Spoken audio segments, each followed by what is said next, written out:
બોલજો યાદ corona virus નામના રોગે અત્યારે વૈશ્વિક મહામારીનું સ્વરૂપ ધારણ કરેલું છે અને આ વાયરસ સમગ્ર દુનિયામાં 157 દેશોમાં પ્રસરી ગયો છે અને આપણા દેશમાં પણ 150થી વધુ કેસો નોંધાયા છે। તેવા સમયે પાલેજ ગ્રામ પંચાયત તરફથી કોરોના વાયરસ ગામમાં ના ફેલાય તે માટે તકેદારીના ભાગરૂપે આજરોજ તારીખ 19/3/2020ના રોજ વિશેષ કાર્યક્રમોનું આયોજન કરવામાં આવેલ છે, જેમાં પંચાયતમાં કામ અર્થે આવતા તમામ અરજદારોના હાથ સેનિટાઇઝેશનથી સાફ કરવામાં આવ્યા રહે છે। તે ઉપરાંત આવનાર અરજદારોને માસ્કનું વિતરણ કરવામાં આવી રહેલું છે। તે ઉપરાંત સમગ્ર પાલેજ ગ્રામ પંચાયતને સેનિટાઇઝેશનથી સાફ કરવામાં આવી રહી છે। ગામમાં ઠેર ઠેર DDT પાવડરનો છંટકાવ કરવામાં આવી રહ્યો છે। પીવાના પાણીમાં ક્લોરીન નાખવામાં આવી રહ્યું છે।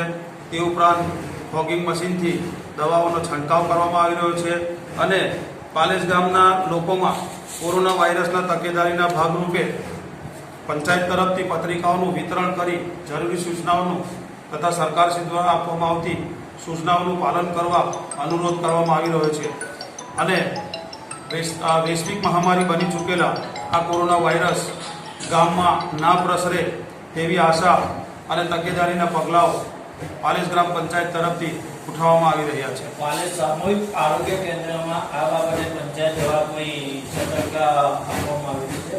પાલેજ પંચાયત દ્વારા સામૂહિક આરોગ્ય કેન્દ્રને સૂચના આપવામાં આવી રહી છે। ખાંસી, શરદી અને તાવના લક્ષણો ધરાવતા દર્દીઓ પર વિશેષ ધ્યાન આપવા માટે ડોક્ટરોને સૂચના આપવામાં આવી છે।